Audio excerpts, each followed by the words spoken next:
but make steady progress. Numidians continue to avoid a direct confrontation with the Roman cavalry and Velitus. Meanwhile, Hannibal gathers his officers to lay out his plans. He offers words of encouragement and orders them to ready the men for battle.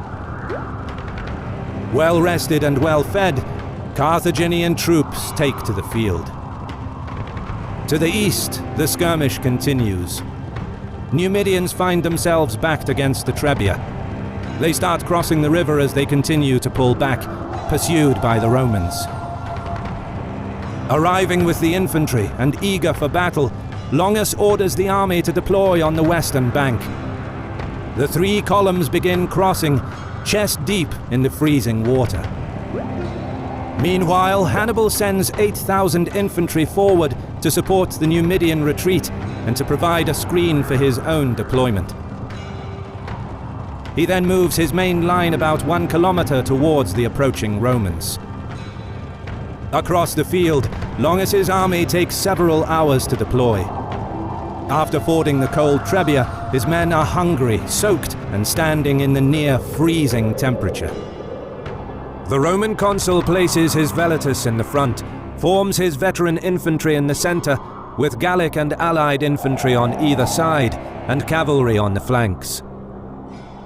Hannibal deploys his infantry in a thin line. Gallic allies in the center, with Spanish and Libyan infantry on either side. Elephants flank the infantry, while the Numidian and Gallic cavalry is further wide. Around noon, Longus orders his entire line to advance, confident in the clear numerical advantage of his heavy infantry. The Romans advance in good order. The flat plain, free of any obstacles, seems an ideal battleground for their style of warfare. Meanwhile, Hannibal holds the line, letting the enemy come to him. Skirmishers get into range and begin exchanging projectiles. With Balearic slingers in their ranks, combining with javelin men, the Carthaginians quickly gain the upper hand against the Roman Velitus, who used up many of their javelins while pursuing the Numidian cavalry earlier in the day. Skirmishers from both sides withdraw through the gaps as the main lines of infantry close in. The heavier, more compact Roman infantry pushes the Carthaginian line back, causing heavy casualties to Hannibal's Gallic infantry in the center. On the flanks, Hannibal orders his cavalry to push forward. Some of the Roman horses become frightened by Hannibal's elephants, causing disruption within the ranks. But groups of Roman Velitus, specially trained to deal with elephants, mix with the cavalry and attack the terrifying beasts, wounding and killing many. Eventually, the Numidians manage to overwhelm and advance against the Roman cavalry. But despite Roman flanks being pushed back, the Carthaginian center is crumbling. Veteran legionnaires are hacking through the Gallic infantry. Without any reinforcements available, it seems that Hannibal cannot stop the onslaught.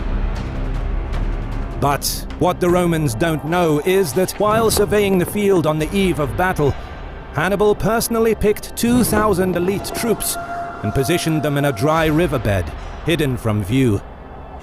Now they emerge from the ravine with perfect timing, just as the Numidians finally rout the Roman cavalry, poised to encircle the enemy. Hard pressed from the front by elephants, Carthaginian infantry and skirmishers, the wings of the Roman infantry buckle as the Numidians attack their rear. Meanwhile, Hannibal's center collapses as the veteran Roman heavy infantry cuts right through the Carthaginian line, still unaffected by the encirclement thanks to their discipline and organization. However, realizing the battle is lost, the legionnaires retreat back across the river to Placentia, maintaining their battle formation. Roman casualties are heavy, likely around 28,000 dead or wounded, while the Carthaginian losses are much lower, between 3,000 and 5,000. Losing most of his elephants, possibly all but one, is the only major loss for Hannibal at Trebia. In just a matter of weeks, Hannibal outperformed both Roman consuls with superior planning, near-perfect coordination and control of his troops. News of the defeat rocks the Roman Senate and causes widespread panic among the population. The damage to Roman prestige persuades many more Gauls to join Hannibal. Additional attacks on Roman outposts and towns cause further disruption, before cold weather finally forces armies of both sides into winter quarters. But as Hannibal's devastating campaign in Italy gains momentum, a seemingly minor event in Iberia could threaten the Carthaginian war effort in the long run.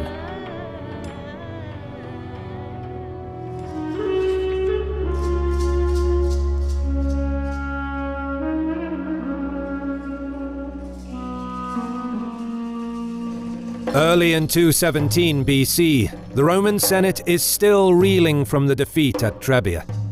But, determined to strike back at Hannibal, they look to other theatres to try and shift the balance of war. The Roman army that was initially sent to stop the Carthaginian general from reaching Italy is now in Iberia with new objectives, under the command of Gnaeus Scipio.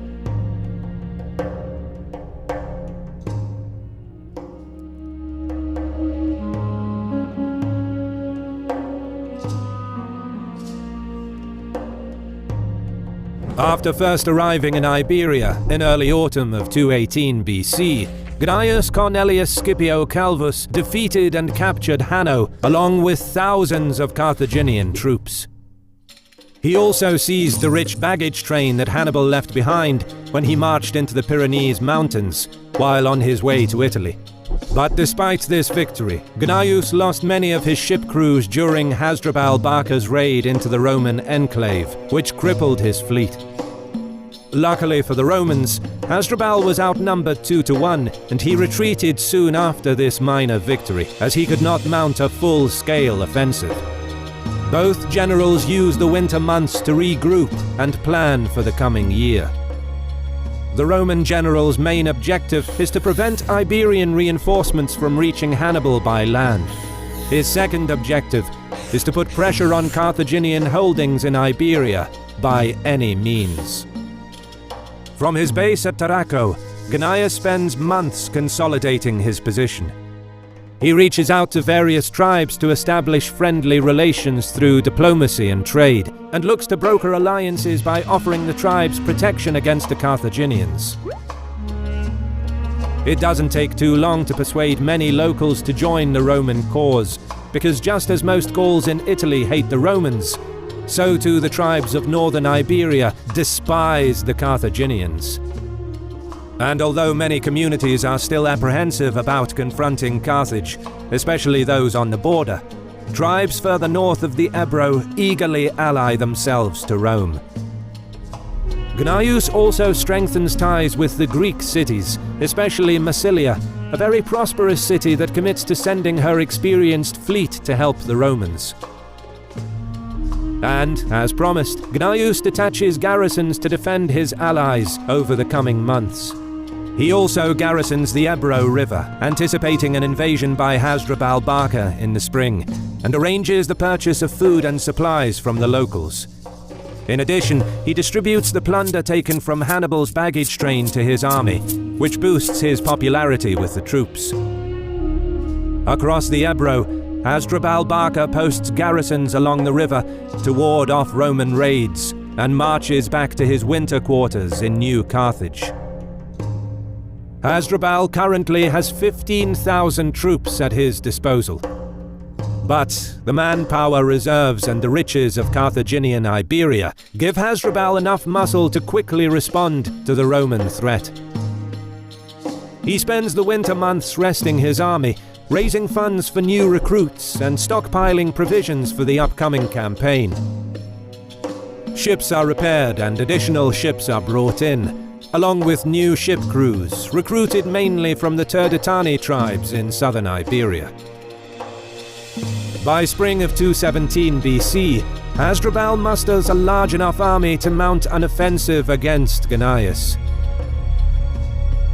Carthaginians march out of New Carthage. Hasdrubal personally leads the ground forces, while he puts the fleet of 40 ships under the command of Himilco. The fleet sails along the coast, closely keeping pace with the army on land, under whose protection the crews can beach their ships every night to rest.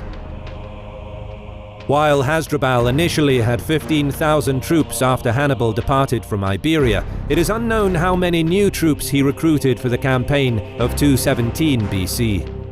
But, considering that Gnaeus received reports from his scouts of the approaching Carthaginians, and yet didn't follow his first instinct to face them in battle, it is safe to assume that the size of Hasdrubal's army was exceedingly strong, which dissuaded the Roman general from giving battle. Furthermore, Hasdrubal could potentially tap into his vast manpower pool, while Gnaeus won't be receiving any reinforcements for at least a year. Another reason for the Roman general to remain cautious. Gnaeus decides to march out of Tarraco and take up a defensive position on the Ebro, with his ships following close by. Aware that the Carthaginian fleet can flank him and cut his supply lines, he handpicks his best troops from the legions and loads them into 35 ships, some of which came from Massilia with their experienced and reputable crews.